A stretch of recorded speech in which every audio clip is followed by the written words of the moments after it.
भक्तामर प्रणते मौलिमणे प्रवाना मुद्योतिकं दलिते पापितमोवितानं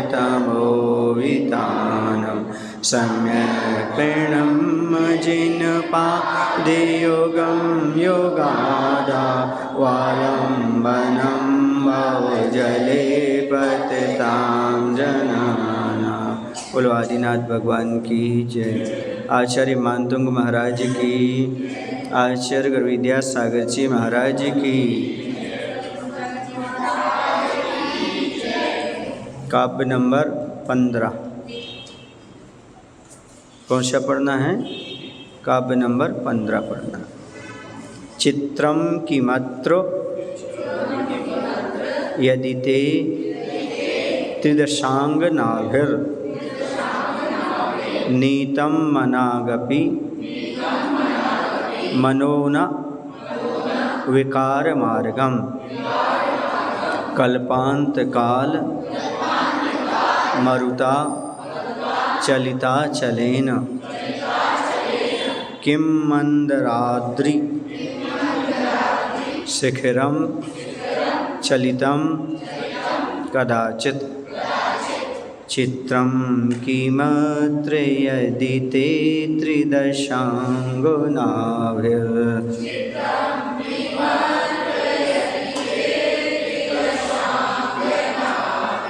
नीतं मनागपि मनो न विकारो मार्गम्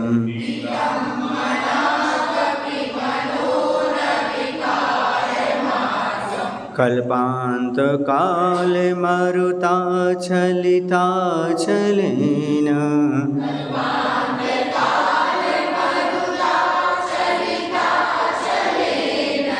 किं मंदिराद्रिशिखिरं चलितं कदाचित्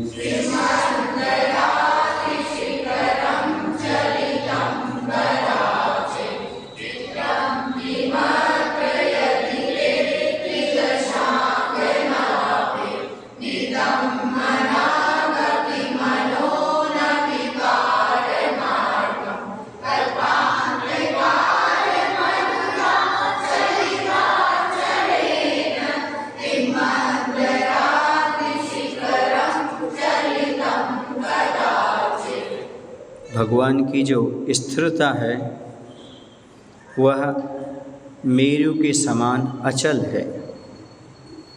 यदि अर्थ यदि ते आपका मन त्रिदशांग नाभिर, त्रिदश माने होता है देव, अंग नाभिर, अंग नाभि माने देवियाँ, तो देवांगनाओं के द्वारा मनाक अपि, मनाक माने थोड़ा सा भी, मनाक अपि थोड़ा सा भी विकार मार्गम, विकार भाव को ना नीतम नहीं प्राप्त कराया जा सका।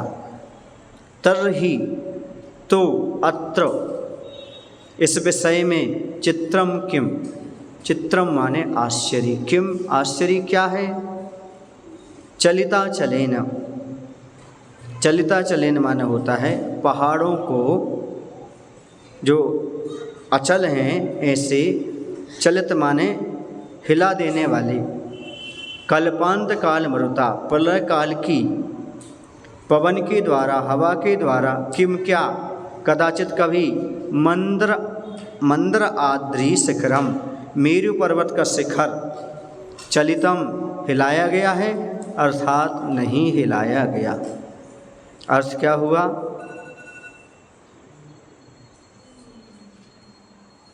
यदि आपका मन देवांगनाओं के द्वारा थोड़ा भी विकार भाव को प्राप्त नहीं कराया जा सका भगवान, तो इस विषय में कोई आश्चर्य नहीं है, क्योंकि पहाड़ों को हिला देने वाली प्रलय काल की हवा के द्वारा क्या कभी मेरु पर्वत का शिखर हिलाया गया है?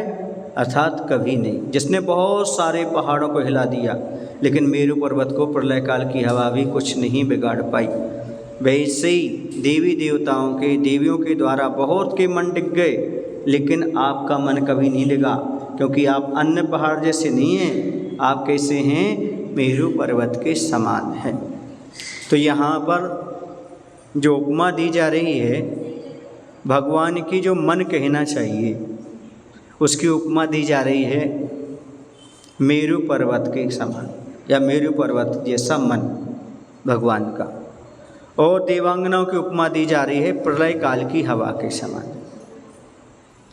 प्रलय काल की हवाएं की उपमा देवियों से और मेरू पर्वत की उपमा भगवान से दी जा रही है कि हे भगवान, जैसे प्रलय काल की हवा बहुत सारे पर्वतों को हिला देती है लेकिन मेरू पर्वत का कुछ भी नहीं बिगाड़ पाती, ऐसी देवांगनाएं बहुत से लोगों का मन डगा देती पर आपका मन में विकार उत्पन्न नहीं करा पाती।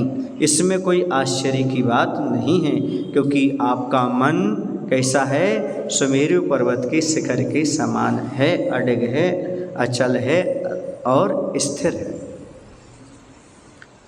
अब आगे कहते हैं काव्य नंबर 16, निर्धूम वर्ति रपवर्जित तैलपूरः कृत्स्नं जगत्त्रय मिदं प्रकटी करोषि गम्यो न जातु मरुतां चलिताचलानां दीपो परस्त्वमसि नाथ जगत प्रकाशः निर्धूमो वर्तेरपवर्जित तैलपूरः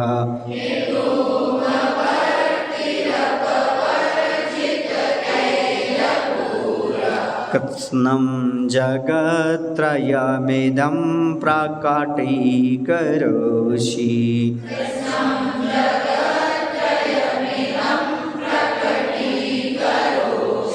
गम्यो न जातु मरुतां चलिताचलानां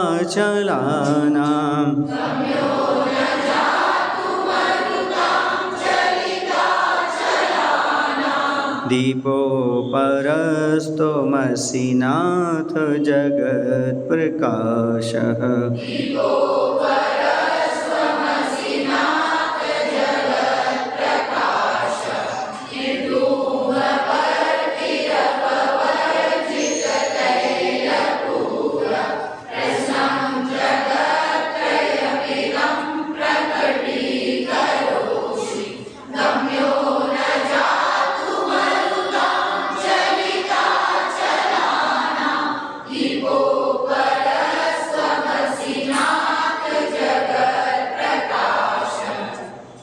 अर्थ, नाथ हे स्वामिन, आप निर्धूम वर्ती, धूम माने होता है धुआं, निर्धूम माने धुआं रहित, तथा वर्ती यानी बाती से रहित, धुआं और बाती से रहित, निर्दोष प्रवृत्ति वाले और अपवर्जित, अपवर्जित माने रहित, तैलपूरा अर्थात तेल से आप कैसे हैं, शून्य हैं, भूत्वा अपि होकर भी, इदम इस, कृत्स्नं, कृत्स्नं माने समस्त संपूर्ण, जगत्त्रयम् तीनों लोगों को प्रकटीकरोषि प्रकाशित कर रहे हो। यहाँ पर ध्यान रखना, गा नहीं बोलना, का बोलना, प्रकट शब्द है, प्रकट नहीं है। क्या है? प्रकट, प्रकटीकरोषि, प्रगति नहीं, प्रगट का अर्थ अलग होता है, प्रकट का अर्थ अलग होता है। प्रगट माने होता है उत्पन्न होना और प्रकट माने होता है जो छिपा हो बाहर आ जाना। समझ में है ना? इसे प्रकट नहीं हो रहा बल्कि क्या हो रहा, वो प्रकट, प्रकटीकरोषि प्रकाशित कर रहे, तथा चलिता चलाना पहाड़ों को हिला देने वाली, मरुताम, मरुत माने वायु, वायु के भी, जातु कभी गम्या ना गम्य नहीं हो, अर्थात वायु बुझा नहीं सकती। इस तरह तुम आप जगत प्रकाशा, संसार को प्रकाशित करने वाली अपराह दीपा, अपूर्व दीपक असी हो। भगवान को 16वें नंबर काव्य में अपूर्व दीपक कहा गया है। क्या कहा गया है? अपूर्व दीपक। भगवान कैसे अपूर्व दीपक हैं? तो कह रहे हैं भगवान ऐसे अपूर्व दीपक हैं, पुस्तक में नहीं लिखा जाता। भगवान ऐसे अपूर्व दीपक हैं। कैसे अपूर्व दीपक हैं? तो कह रहे हैं भगवान धुआं और बाती से रहित, निर्दोष प्रवृत्ति वाले, तेल से भी रहित और समस्त त्रिभुवन को प्रकाशित करने वाले हैं, और पहाड़ों को हिला देने वाली वायु के द्वारा भी गम्य नहीं हैं, अर्थात वह नहीं बुझा सकती। ऐसे संसार को प्रकाशित करने वाले अपूर्व दीपक हैं।